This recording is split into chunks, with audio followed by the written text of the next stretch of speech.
اعوذ باللہ من الشیطان الرجیم بسم اللہ الرحمن الرحیم رب اشرح لی صدری ویسر لی امری واحلل عقدۃ من لسانی یفقہوا قولی۔ السلام علیکم ویورز، کیا حال ہیں؟ انشاءاللہ آپ سب لوگ خیریت سے ہوں گے۔ رمضان کا دوسرا عشرہ بھی ختم ہونے کو ہے۔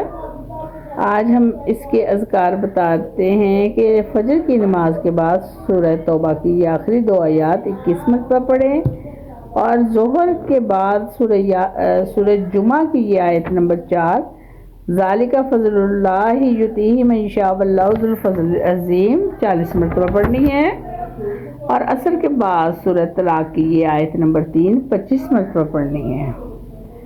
اس دعا کے پڑھنے والے کو اللہ تعالیٰ کل عطا فرماتے ہیں، ایسی جگہ سے رزق عطا فرماتے ہیں جہاں سے اسے وہم و گمان بھی نہ ہو۔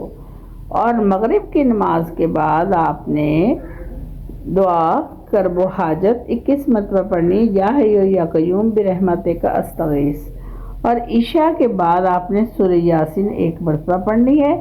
اس کے بعد دعائے جمیلہ 3 مرتبہ پڑھنی ہے۔ اس کے ساتھ ہی 18ویں روزے کے اذکار مکمل ہوئے۔ اللہ حافظ۔